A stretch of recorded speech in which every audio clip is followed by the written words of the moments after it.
On Kent Road, near the school, a seventh person is gravely wounded. Winnetka Fire Emergency. Yeah, I need to report a fire. 3 more people almost die in an arson fire at a house in the same neighborhood. An incendiary device threatens the lives of children in a school in Highland Park. Poisoned juices are also intended to kill. May 20th, 1988. A senseless day of mayhem committed by 30-year-old Laurie Dann. Good evening. I'm Rick Rosenthal. If she'd been completely successful, police now estimate she would have killed at least 50 people, making her one of the worst mass murderers in history. It's an extraordinary story, all the more so because we now know far more about what really happened. Using documents and photographs never before shown to the public, exclusive video, and interviews with the people who were there. Tonight, a report on Laurie Dann, the untold story. Laurie Wasserman, daughter of a well-to-do Glencoe couple, married another well-to-do North Shore resident, Russell Dann, in September of 1982. Neighbors would recall that even back then, something about Laurie didn't seem quite right. They were very strange people. She in particular. I think she had a mental problem then because she had difficulty getting along with some of the neighbors. Their marriage was short-lived. In January of 1986, Laurie Dann filed for divorce. Police documents show that in May of '86, she bought her first handgun. It was a heavy hitter, a Smith & Wesson .357 Magnum revolver. She also bought 100 rounds of ammunition. The purchase was perfectly legal. She had the required firearm owner's identification card from the Illinois State Police. Almost any adult can get a card. All you need is $5 and a recent photo. Police records also show that during that spring of '86, Laurie Dann had her first contacts with the law. Sometimes she claimed to have been a victim. Other times, police suspected her as an offender. As an investigator, Glencoe Detective Floyd Moore came into frequent contact with Laurie Dann. Investigated her as an alleged victim of an aggravated criminal sexual assault. Investigated her as an alleged victim of an aggravated arson. Also, a few instances suspected as on a couple of theft cases. In September of 1986, her estranged husband accused Laurie Dann of stabbing him in the chest with an ice pick. In December of '86, she was arrested and charged with making harassing telephone calls to relatives of her estranged husband. None of her claims as a victim or charges against her were ever proved. During this time, Detective Moore had tried repeatedly to get Laurie to give up her handgun. She refused, and so did her father. I contacted her father, and I contacted her, and I numerous times said I didn't think that she should possess a weapon. Her father advised that she legally had a card to possess it, and she said that she had a card to possess it. And Laurie kept her .357 Magnum. Further signs of trouble surfaced at Northwestern University. Laurie Dann had taken up residence at Northwestern's Kellogg Apartments during the summer of 1987. She claimed she was enrolled in Northwestern's graduate business program, when in fact she was not a student at all. People who knew her that summer later told police they'd seen her wearing rubber gloves and riding the elevator at all hours of the day and night. When she opened a door, she would use a towel wrapped around her hands, or she would use her blouse. She'd never use her bare hands to touch anything. Raw pieces of meat had been found under seat cushions in the dorm, and Laurie Dann was suspected of putting them there. Mark Boney was Associate Director of Student Affairs at Northwestern and inspected her apartment. Well, one was struck by the total state of disarray in the sense of clothes being strewn everywhere. But I suppose the most outstanding feature in terms of disturbing was that it smelled strongly of urine. The other rather unusual thing was that there were strewn along with the clothes everywhere a lot of these plastic hospital-like gloves. In November of '87, there was another disturbing development. Laurie Dann went back to the Marksman gun shop in Glenview where she'd bought her .357 Magnum and bought a second handgun. This one, a .32 caliber Smith & Wesson revolver. She also purchased a box of ammunition. Just 7 weeks later, she went back to the Marksman and bought a third handgun. This one, a semi-automatic, a .22 caliber Beretta. Laurie Dann had completed her arsenal.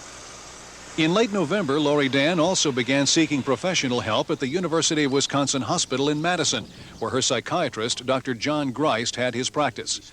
Legally and ethically, he cannot talk about her specific case. But in an exclusive interview, he did talk to me about the mental illness from which she apparently had suffered, obsessive-compulsive disorder. Obsessive-compulsive disorder involves two things. One, the obsessions, which are thoughts or fears or worries or concerns that wash over a person, that go through their mind repeatedly, again and again. They are in some way either nonsensical or very distressing, distasteful, even abhorrent. Common obsessions are a fear that one is dirty or contaminated from touching doorknobs, toilets, what have you. By contrast, rituals or the compulsions, the compulsive side of obsessive-compulsive disorder, are behaviors that the individuals do. They do them repeatedly, usually with the goal of decreasing the discomfort, the anxiety associated with the obsessions. Obsessive-compulsive disorder, OCD, is a mental illness. People who suffer from OCD often hide it. Many who suffer from it still function fairly well in the real world. Most who suffer from it benefit from therapy and medication. Dr. Greist prescribed the drug lithium carbonate to help Laurie Dann. It's a mood-stabilizing drug that has helped some patients with anxiety disorders like OCD.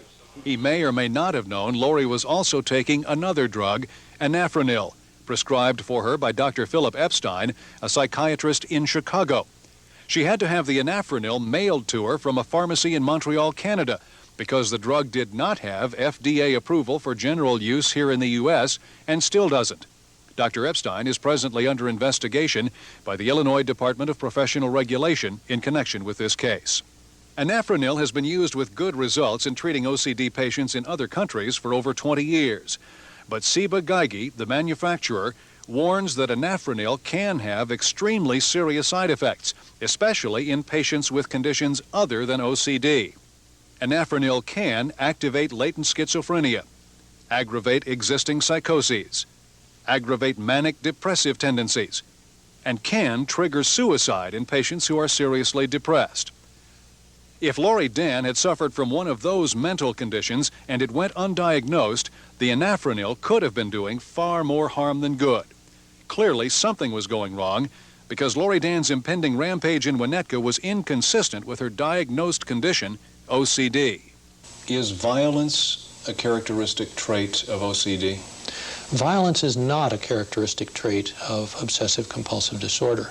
Guns are not characteristic of obsessive-compulsive disorder. Or poison? Or attempted arsons? Those are not characteristic of obsessive-compulsive disorder. While in Madison in early 1988, Laurie stayed at the Towers Apartments, and her bizarre behavior continued.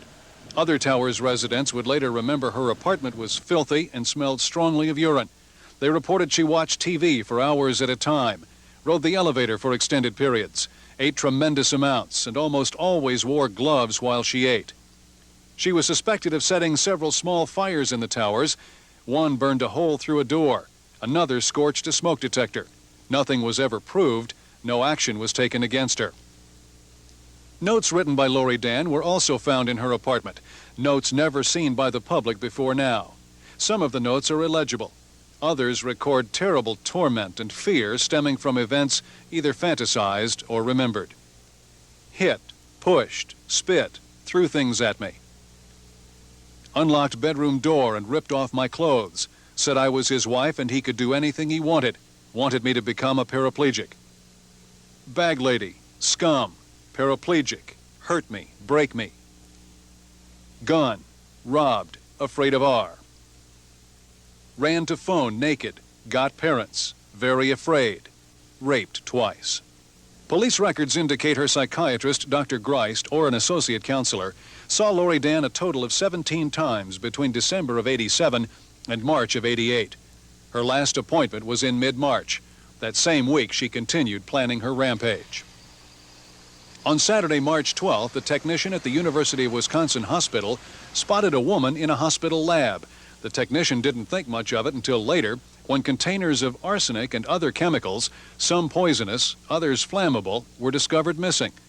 Not until after her day of rage in Winnetka was the woman who'd stolen the chemicals positively identified as Laurie Dann. The JCPenney store in Madison's West Town Mall was also a target of Laurie Dann. She went there on Monday, March 14th, 2 days after she'd stolen the chemicals. But there she got caught. We picked up Laurie Dann for retail theft, and Laurie Dann was turned over to the Madison Police Department. What had she attempted to steal? She attempted to steal 4 wigs and 2 hair clips. Madison police took mugshots and booked Laurie Dann for retail theft. She was later released on bond. Looking back, later, investigators felt Laurie intended to use the wigs to disguise herself during the rampage she was carefully planning. There is further evidence of Laurie's careful planning. She stole several books on poisons from the public library here in Madison, and then took an unusual extra step in an effort to avoid being detected. In addition to the books on poisons, she also stole the index cards from the library card file, a clever way of covering up the fact that the books had ever been on the Madison Library shelves. The books were never recovered. Investigators found the index cards in Laurie's apartment. Police documents show on April 10th, Dr. Greist contacted Laurie's father to see him and Laurie to discuss committing her as an inpatient because she was slipping on her outpatient treatment. She was never hospitalized, though, and her condition continued to deteriorate. On Friday, May 13th, just 1 week before her rampage, University police issued an alert that Laurie Dann should be considered armed and dangerous. The warning was triggered by the FBI, which was within days of seeking to indict Laurie Dann for making threatening phone calls from Madison to a doctor in Arizona, a former boyfriend. The indictment was never handed down. Laurie Dann remained free. On Sunday night, May 15th, Laurie was seen in a trash room on the 5th floor of her apartment building. A building manager saw her lying in a corner in a fetal position with a plastic bag pulled over most of her body. She was dripping with sweat, leading the manager to believe she'd been covered with the bag for some time. When police questioned her in her apartment 90 minutes later, she told them that she was all right. They checked her and her apartment, reported the apartment was a shambles, but found no weapons or evidence of possible suicide, saw no indication she was any immediate threat to herself or others, and left. At about this same time, Laurie got a letter from her father, also not seen by the public before now. Dear Laurie, this is probably the most important and the hardest letter that I will ever have to write. I'm going to ask you to do me the biggest favor that anyone could do for me. I'm going to ask you to go against all of your instincts and let yourself be hospitalized and treated by Dr. Greist. I do realize how hard this will be for you. I do realize what I am asking you to do for me, but I would do anything for you. I feel that at this time this is the only possible course to take so that you'll be able to cope and be around when they do come up with the final cure for OCD.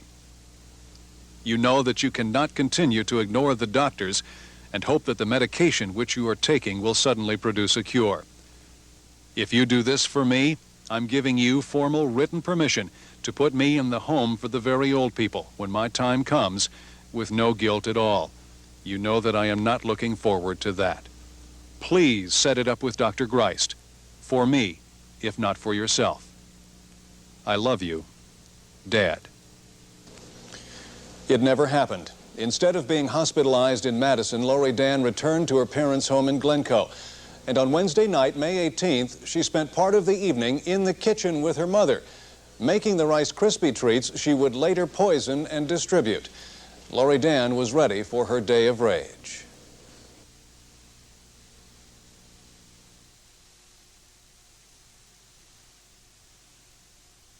Tonight's For Kids' Sake special is brought to you by True Value. For quality, selection, and personal attention, make True Value Hardware your store of first choice.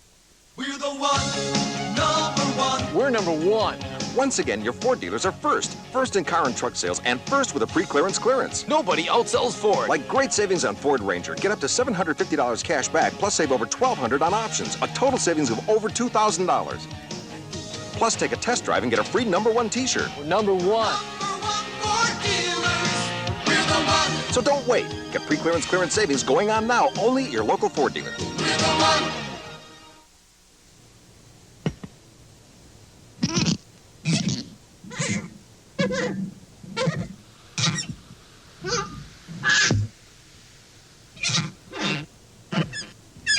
While we wouldn't suggest you try this at home, we do suggest you try this at home.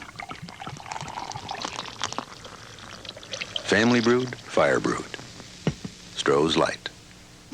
Now in a new package. On June 29th, something remarkable is going to happen. All the brands you want will come to the store you've trusted for years. General Electric, Whirlpool, Sony, RCA, all your favorite brands, all at the right prices, all backed by America's largest service organization, and satisfaction guaranteed or your money back. And it's all going to happen under one very familiar roof. Brand Central at Sears, opens June 29th. Oh, hi! While Toyota lets the sticker do the talking, there is a huge selection of new trucks at your Toyota dealer. And right now, extra value packages mean big savings on select trucks like the Toyota named 4x4 of the year. And factory-to-dealer incentives up to $1,800 on 4x2 standard beds. So you better hurry in, because the stickers won't be talking like this forever. That terrible day, May 20th, began for Laurie Dann around dawn at this mailbox at Scott and Old Green Bay Road in Glencoe. A harmless location which she used with deadly intent. It was here that she mailed a half a dozen packages containing fruit juice, which she had poisoned. She sent one package to Dr. Greist, her psychiatrist in Madison, another to her ex-husband. Others were sent to friends or acquaintances. Other packets of juice she delivered herself that morning to homes in Winnetka, Highland Park, and Glencoe, quietly placing the packages in house mailboxes and then fleeing. In almost every case, she knew her intended victims, although many only casually. Why she wanted to kill them all, police do not know. She'd injected arsenic into the juice packages, arsenic she'd stolen from the University of Wisconsin Hospital lab back in March. And here she made a mistake. The arsenic solution she used was far too weak to do much harm. The arsenic she used was 1,000 part per million standard. It's used as a calibration standard for a type of instrument. Is this a particularly highly concentrated arsenic solution? No, I don't believe that it is. 3 Northwestern University fraternities with which she had had passing contact the summer before were also targets of Laurie Dann early that Friday morning.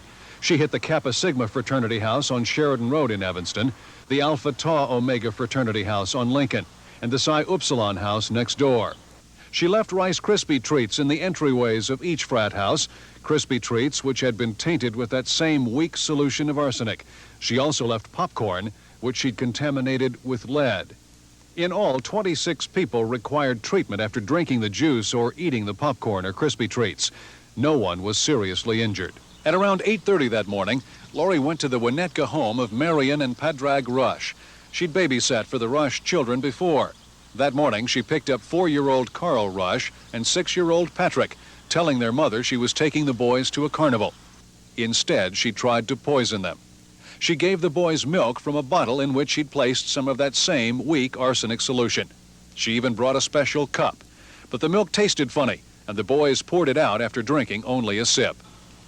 Laurie drove to the Ravinia School in Highland Park, where a nephew of her ex-husband was enrolled. While the boys played on the playground, Laurie went into the school and set an incendiary device on a hallway floor. The device was a plastic shopping bag that contained bottles of 3 highly flammable liquids: heptane, pyridine, and butanol, plus containers of 4 other non-flammable chemicals that were included for no apparent reason. She lit the plastic bag and it burned around the chemicals, but the containers were all tightly sealed. The flammables never ignited, and a teacher blew out the device with no harm done. It was not a sophisticated incendiary device. In fact, it seemed to be almost a half-hearted arson attempt, but it could have resulted in a major tragedy. It could have, certainly. Sure could have tripped off a more substantial fire. This stuff could have spread out all over the place and really generated a big fire. And the potential for loss of life at Ravinia School? I think would have been there, definitely would have been there, and I think could have been quite substantial. Laurie next drove with the Rush boys to the Young Men's Jewish Council, a daycare center in Highland Park. A niece of her ex-husband was enrolled there. She tried to enter carrying a can of gasoline, apparently planning to set another fire. But a janitor confronted her there, and she fled. Because of the large Jewish population in Highland Park, police there thought they were under attack from terrorists. We just have concerns with the ethnic background of some of the people that we could have something like that. So what then did you tell your officers to do here in Highland Park? To immediately search every school building we had and secure them until we had some idea of what was going on. Laurie Dann had fled back to the Rush family home in Winnetka. The two boys joined their mother in the basement, and Laurie Dann set fire to the house. She poured gasoline or some other accelerant down the stairs and ignited it. The fire was intense, hot enough to melt the light bulb in a ceiling fixture. And officials say the house could have burned to the ground if the blaze had had just 5 more minutes before firemen got to it.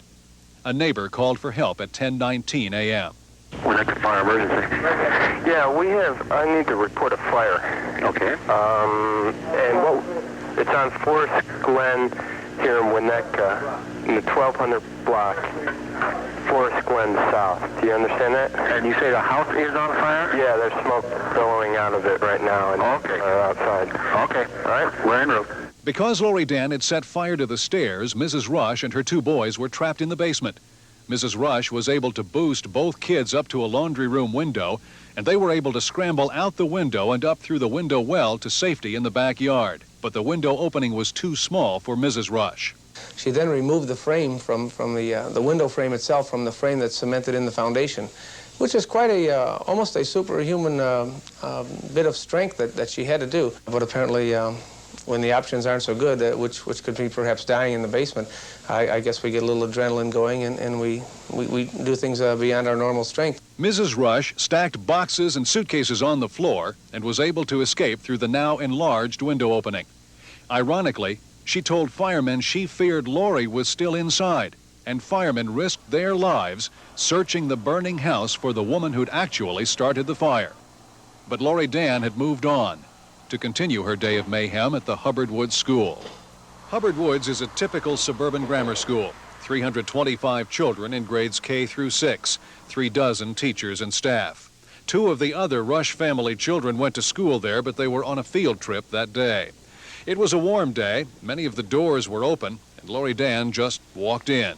She went to classroom 7, a 2nd grade classroom she had apparently chosen at random. The children were about to take a spring test on bike safety. When Laurie Dann came in, the teacher thought she was just another college student there to observe. And I just really took on the notion that she was a student, and I was trying to give her an idea and some background into what was going on in the classroom that morning. And I gave her a copy of the bike test, and she took it from me, and she left the classroom. In the hall, Laurie Dann saw 8-year-old Robbie Trossman at a drinking fountain, dragged him into a boys' bathroom, took out her .22 and fired 2 shots. The first shot missed and went into the wall. The second struck Robbie in the chest. 2 other boys walked in, not realizing what was happening, and she tried to shoot them too, but her gun misfired, and the boys ran. Laurie left her .357 Magnum in a sink in that bathroom. It was fully loaded. It had not been fired. She also left a bag of ammunition. Police never learned why she abandoned her biggest and most deadly handgun. Still armed with the other 2, Laurie Dann went back into classroom 7. And she said, "Put the children in a corner in the classroom." And I looked at her and I said, "No." She said, "I have a gun." At which point she took out a gun, and it was tiny. It didn't look real, and she was holding it in her hand, and so I reached over and I took her arm, and she said to me, "It's real, and I have another one." At which point she broke free from my arm and just went up to each child that she shot point blank till she got out of the classroom. Laurie Dann went down a hallway to the west exit and fled as school secretary Eva Mendelson called police. 911 emergency. We have a shooting at Hubbard Woods School. A child. A shooting? Yes. And there's an injury there, ma'am? Yes. Okay. Where's it at, please? Hubbard Woods. Okay, we'll get somebody on the way. Can you hold on 1 minute, please? Don't hang up. The officer put the caller on hold to begin his emergency dispatch, but the tape kept rolling and recorded the caller trying to comfort the panicked children who had just survived the shooting in Classroom 7 and were now seeking safety in the office. We're getting one. We're getting an ambulance. 7's en route. We're getting the ambulance. Honey, come on in. Come on in. It's okay. Come on in. We'll take care of it. The first emergency units arrived at Hubbard Woods School within seconds. Winnetka's chief of police, Herb Tim, went into Classroom 7 and tried to comfort one of the little boys who'd been shot. The boy looked up at me and he says, "My tummy hurts so bad." He said, "Mister, am I going to die? I can't breathe." And I looked at the kid and I was totally convinced he was going to die. And the wound was so bad. And I just said, "No, you're going to be fine." And just then a paramedic came over from the Wilmette Fire Department. He knelt down and he asked the boy's name. And then he said, "Boy, you haven't had this much attention in a long time." And the little kid smiled at him, and I could have kissed the guy. He really broke the tension, and he got this boy's mind off of, this terrible injury. I looked over next to him, and here's a little boy laying there with a wound in his throat, and other people laying there with chest wounds. And I mean, the magnitude of this was almost too much to stand. One of the children who'd been shot was killed instantly. Nikki Corwin, 8 years old.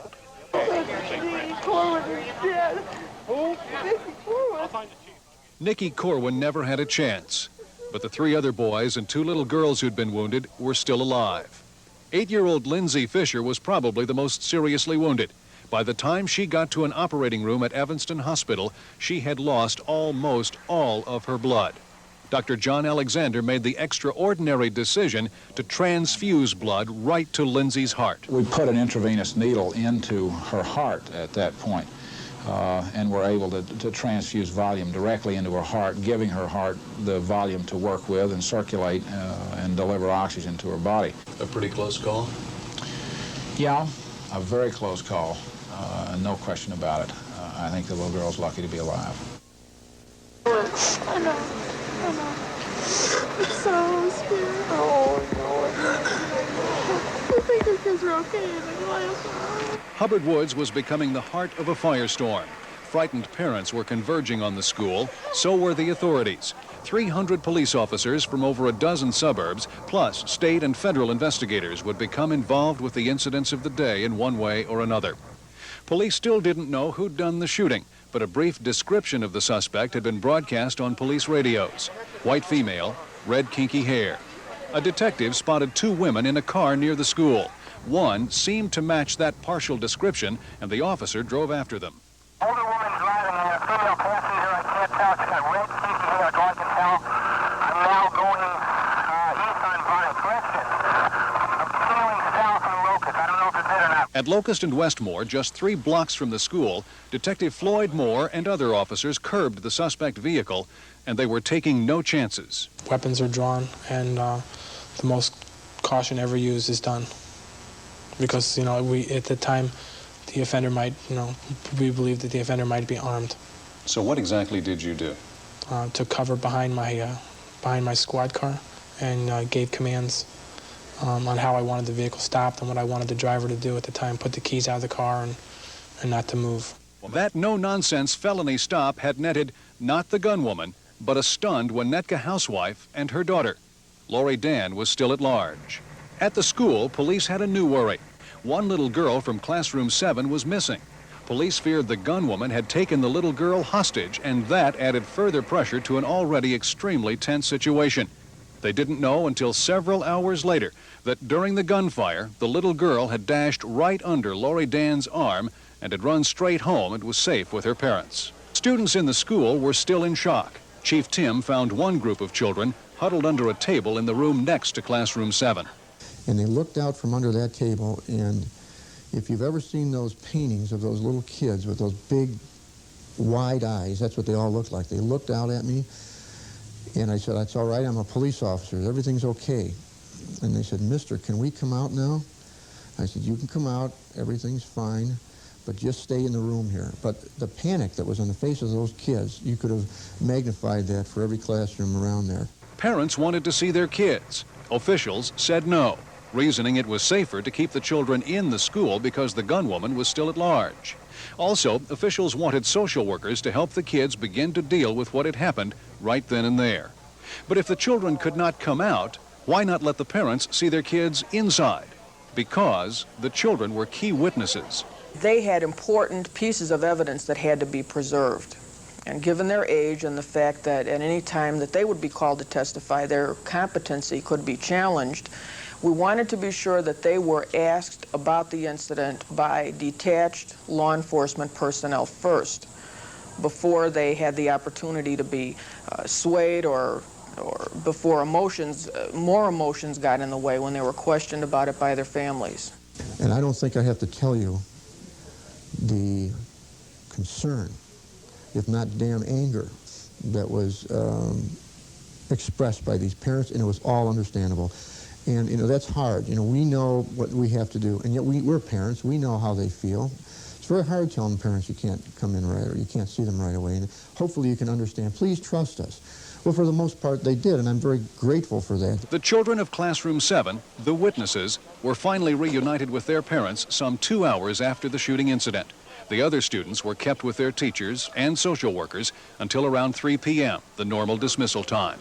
Meanwhile, police got a lucky break as they tried to identify the gunwoman. Investigators at the scene of the fire at the Rush family home had quickly determined it had been a case of arson, and the fire chief reported to Chief Tim that the babysitter was the prime suspect. And I said, describe this babysitter to me. And he started giving me a description, and I just said, my God, that's right on the numbers. I said, do you know the name of this person? And he said, well, I think it's Laurie Porter or Laurie Wasserman. And with that, I heard a gasp next to me. I looked over, and it was Floyd Moore's. He said, Chief, I've got to go to that scene. Detective Moore raced back to the fire scene. He'd investigated Laurie Wasserman Dan before and was beginning to put 2 and 2 together. He questioned Mrs. Rush about the babysitter. I asked her what kind of car this person had. She said she normally drives a blue Honda, but today she was driving a white Toyota. I asked her what's license plate NW000. And she said, yes. How did you know, officer? At that time, my heart was beating so fast I thought it was going to come through my vest. Laurie Dann's mugshot was picked up from Moore's file in Glencoe and was raced back to the school where it was shown to the teacher who'd been in Classroom 7. And they brought Amy Moses out, and she looked at the picture, and she said, that's her. And with that, I started feeling pretty good. Well, we had a pretty good line on who this gal was. Now, where was she?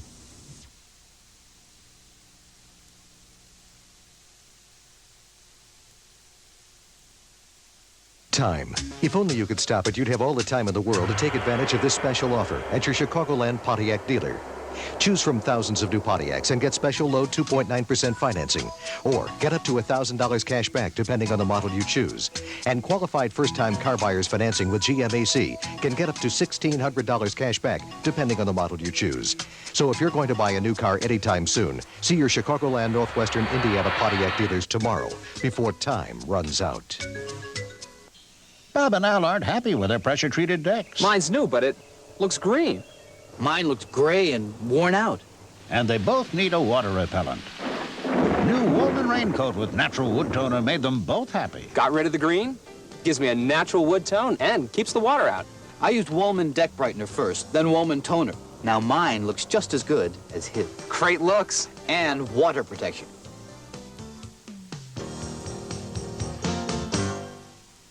Dan the rattan man, buyer for the rattan shops, just returned from the jungle of Jakarta. What did he bring back?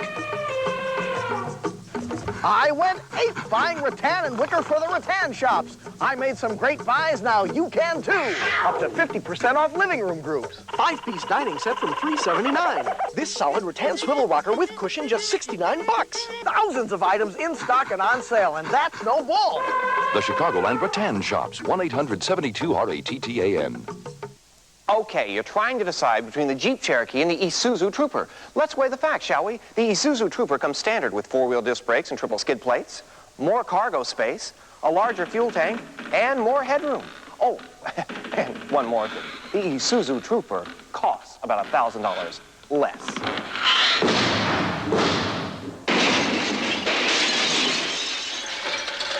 Now you could save up to $1,000 more during Isuzu's 75th birthday blowout. Laurie Dann had run out the west exit of Hubbard Woods School, gotten into her car, and tried to flee. Police believe she was going to head a block north to Tower Road, a main east-west thoroughfare that connects to the Edens Expressway or Green Bay Road. It didn't work out that way. A twist of fate gave police a lucky break, and Laurie Dann's plans began to unravel.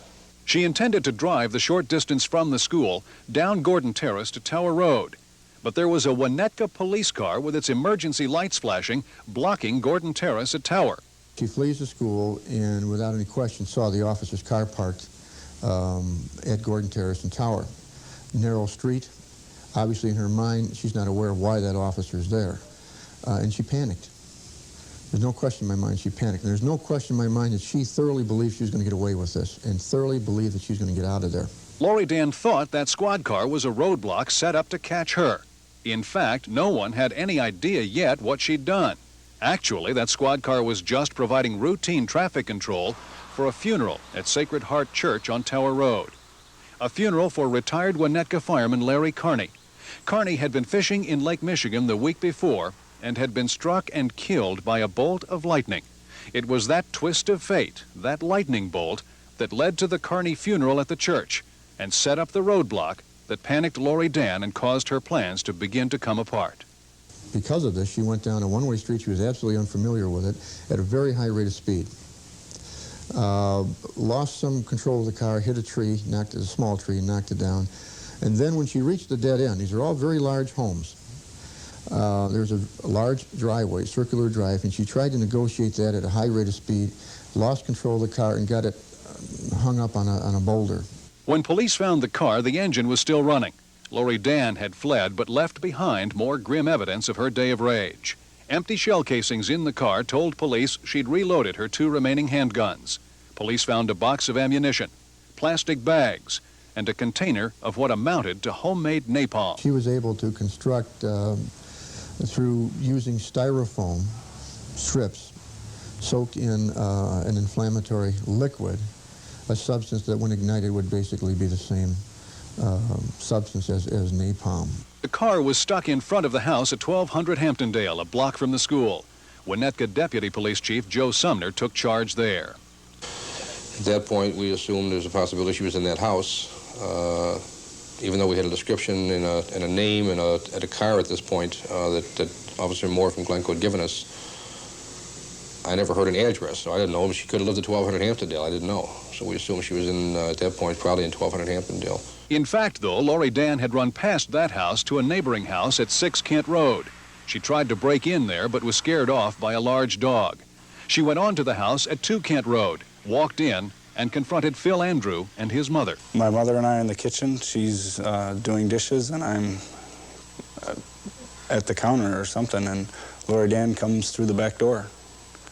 She has 2 guns with her and has a trash bag around her waist, and we really don't think the guns are real at this point. You quickly realized otherwise? Yes. When I was able to see that there were, I could see the slugs in the 32. Laurie told Phil and his mother that she'd been raped and had shot her assailant. The plastic trash bag around her waist was a ruse to sell that rape story. It worked. The Andrews believed her, and Phil began to comfort her. Well, I tried to calm her down and secure the weapons that she was carrying. At one point, I was able to secure the 22 and take the clip out and put it in my pocket. And but I was unable to get the 32 revolver from her. Telephone records show that while Laurie was holding the Andrews hostage in their kitchen, she made 2 phone calls to her parents' home in Glencoe. The first, at 10:57, lasted 6 minutes. The second call began at 11:06 and lasted 7 minutes. Laurie talked to her mother both times, and so did Phil Andrew. She spoke to her mother, and I was able to speak to her mother as well. Phil Andrews got on the phone and said, "We are at 2 Kent Road. Please get over here and help us and your daughter. And, of course, they refused. Her parents refused that call for help? Right. No, they refused to come. During this period, Mrs. Andrew was able to get out of the house. She alerted police and then told reporters what little she knew. She had 2 guns, but she wasn't pointing at anyone, she was just holding it down. Describe her to me. She's a little, slightly built gal, but kind of on the chunky side, and red hair. Meanwhile, inside the house, Laurie Dann had just shot Phil. She had no gesture, nothing, no change of expression. No, she didn't say anything. She just shot. What then did you do? As she was raising her arm, I was turning, and I dove into a pantry beside the kitchen, behind a door, where I put back together the gun I had taken apart earlier. I exited the pantry very carefully and backed out of the house, where I got to the gate. It was there at that gate that he almost got shot again by police who had surrounded the house. 2 officers were flanking that gate when the wounded Phil Andrew stumbled through with one of Laurie Dann's guns in his hand. Myself and Detective Kerner were next to a door. There was a door from a fenced area. And all of a sudden the door opened. We both turned and pointed our guns directly at this person. We didn't know who he was. He could have been shot. The officers had heard a shot. 6 other people have been shot. They're under a great deal of stress. And within seconds, someone comes rushing out of a kitchen door with a gun in his hand. And it took a great deal of self-control on the part of those officers, which they're trained to do, but they did an outstanding job. When Phil Andrew crumpled at their feet, Officers Moore and Kerner realized they had another victim. We brought him out from the doorway into a cover behind a tree because that was the most important thing. Nobody wanted to get hurt. But on the other hand, Phil needed help. And they called for assistance.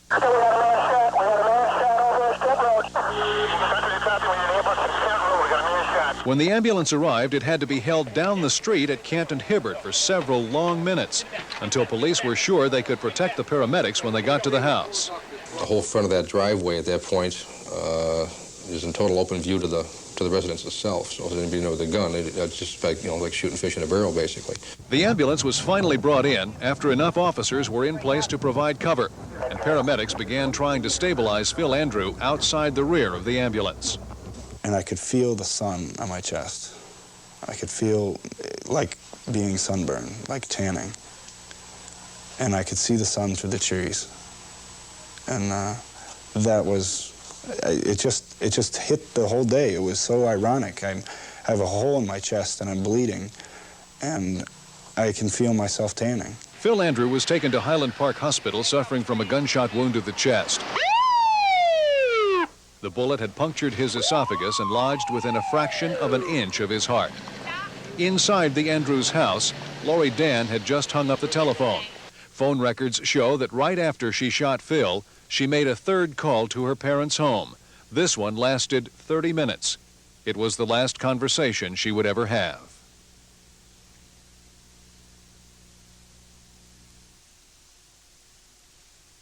This is Geo, the highest mileage car in the country. And this is Geo, 16-valve kick in an import-style sedan. And this is where you get Geo. Any more questions? Geo. And here's a special Geo Prism offer, 2.9% GMAC financing or $400 cash back. Plus, if Geo's your first new car, you can get $600 toward your down payment with GMAC financing at select Chevrolet dealers now. Jack, to show everybody how much kids love Eagle potato chips, I've written a song. Oh, boy. Annie, all together now, kids. Eagle chips are lots of fun. Come on, but please don't eat them on the run. Everybody, crispy, crunchy, there to savor. Let's go, the quintessential taste and flavor. That was good. Tony, if you want to show people how much kids love Eagle potato chips, watch. Yay! Eat nice. Eagle potato chips, everyone loves them. Even after playing all day, dreaming up more fun just comes naturally. Wisconsin Dells. Adele's boat tour is lots of fun. A winding river, channels a boat can barely fit through, canyons you can walk through, a daredevil dog. The only way you can see it all is on a Dell's boat tour. Wisconsin Dells, the fun comes naturally. For free guide, call 1-800-22-DELLS. Then come play. Well, how about some freshly sliced cold cuts, or maybe seafood and crabs, steak and cheese? I make every Subway sandwich fresh. I can't make up my mind. Hot from the oven, white or whole wheat. I bake them fresh. I can't make up my mind. Subway sandwich. Or Subway salad. We bake them fresh. We make them fresh. Everybody loves. Get a 32-ounce Sub Chaser squeeze bottle filled with your favorite Pepsi soft drink for only $1.99. With Phil Andrew out of the house, police concentrated on keeping Laurie Dann in and tried to decide what to do next. At about noon, the first members of EST, the Emergency Services Team, began to arrive. At the time, the team consisted of 29 police officers from 12 North Suburban departments.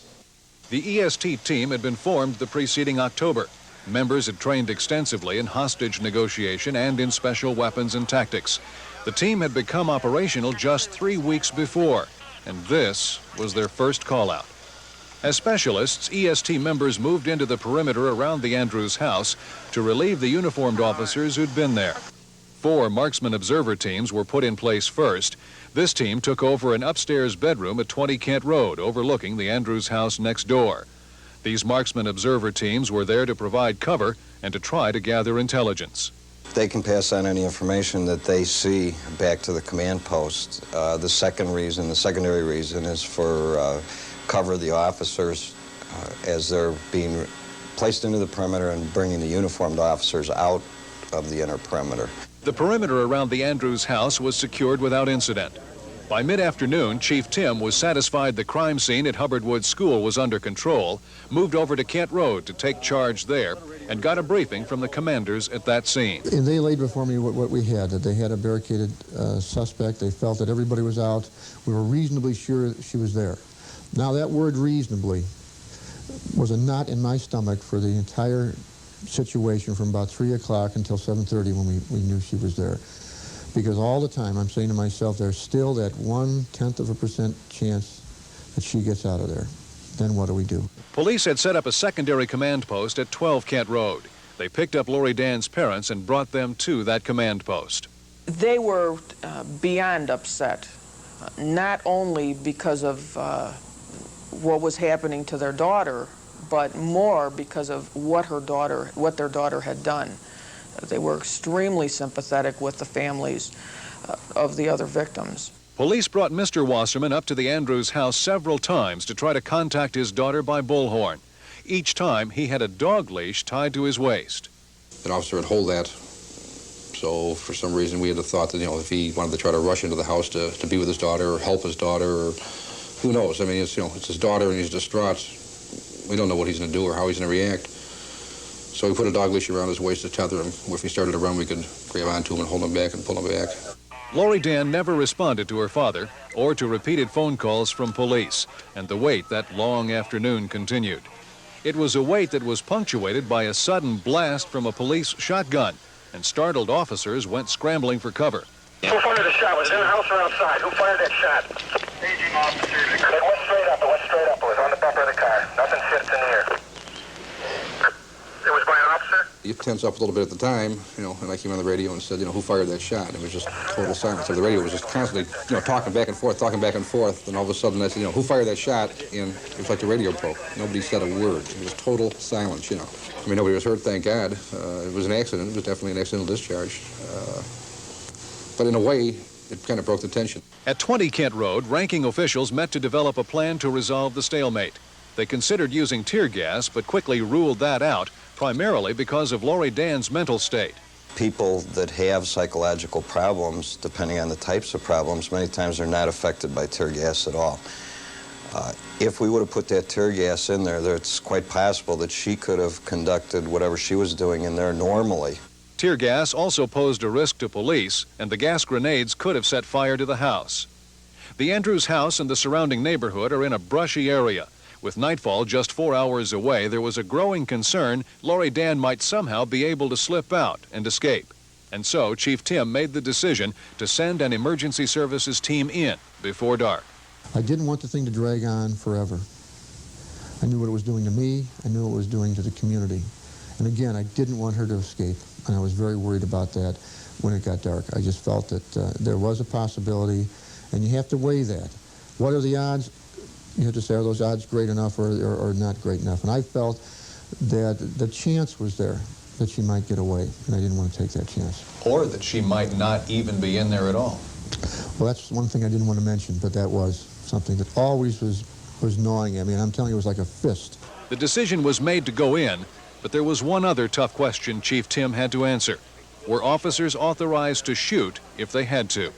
We follow the state law, is what we follow, and that says if there's imminent threat to you or another person, then you can use deadly force to protect yourself. And before we went in, we discussed that with Herb and explained, said, what do you want us to do? He said, well, if need be, you'll have to use force, which means we'll kill this girl. Let's face it.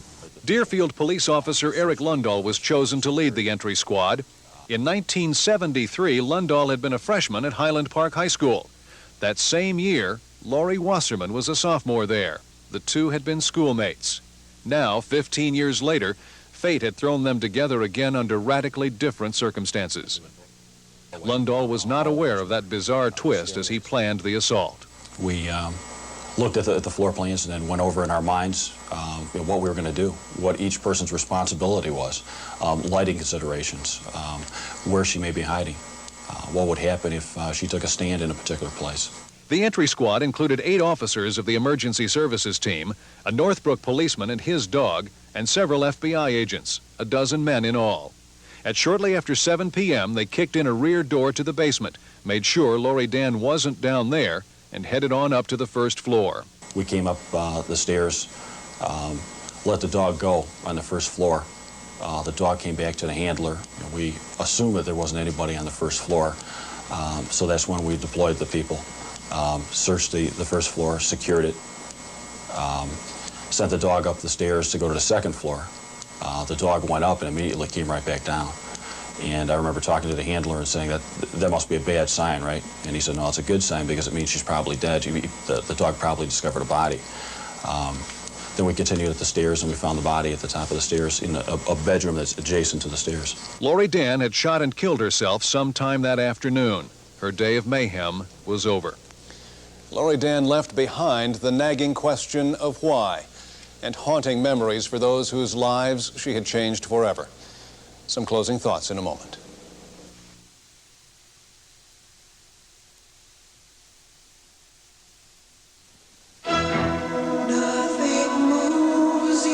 Make the move into select Mercury models and get 2.9 annual percentage rate financing, or get up to $1,500 cash back on Mercury Tracer, $750 cash back on Mercury Sable, Mercury Topaz, and Mercury Cougar LS. Make the move.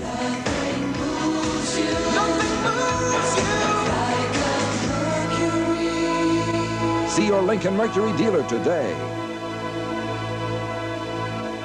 Seems like there's always a reason not to go jogging. There's no time for a health club. And that exercise bike was boring. So how do you get the exercise you need? Nordic Track. Nordic Track duplicates cross-country skiing, the world's best no-impact aerobic exercise. So it's a great way to get in shape, manage stress, and help control weight. Because Nordic Track provides a total body workout, it tones, develops, and conditions all the major muscles of your upper and lower body. And Nordic Track's patented flywheel design creates a smooth, rhythmic motion no other ski machine can match. An independent research study shows that users prefer Nordic Track more than 6 to 1 over exercise bikes and rowing machines. Life is better when you're on track. For complete details on Nordic Track, just call 1-800-354-2900. That's toll-free, 1-800-354-2900.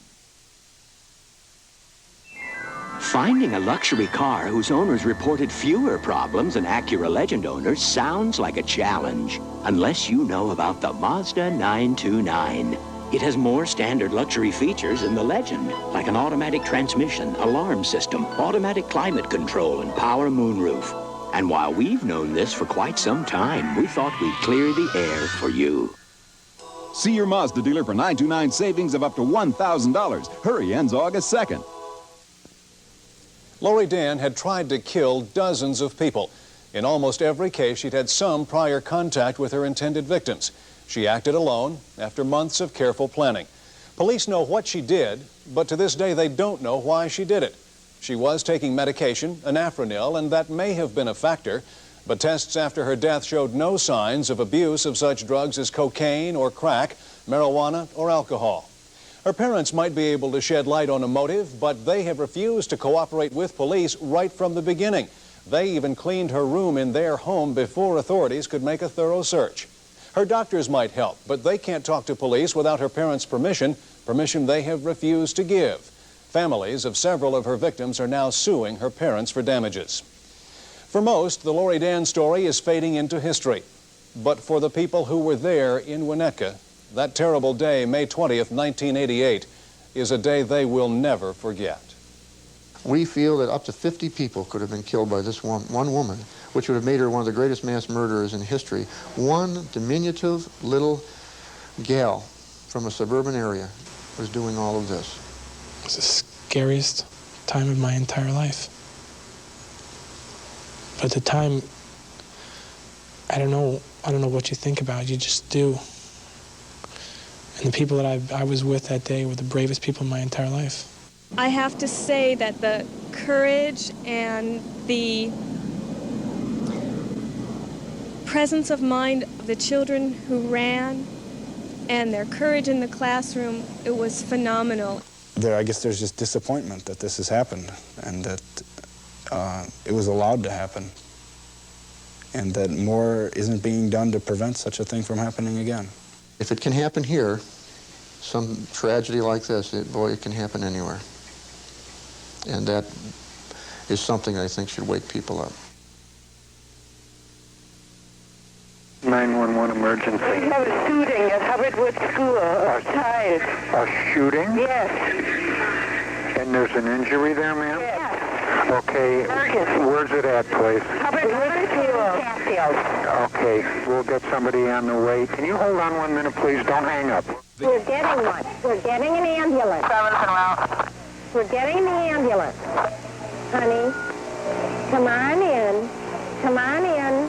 It's okay. Come on in. We'll take care of it. Winnetka Fire Emergency. Yeah, I need to report a fire. Okay. It's on Forest Glen here in Winnetka, in the 1200 block, Forest Glen South. Do you understand that? And you say the house is on fire? Yeah, there's smoke billowing out of it right now. And, outside. Okay. All right. We're en route.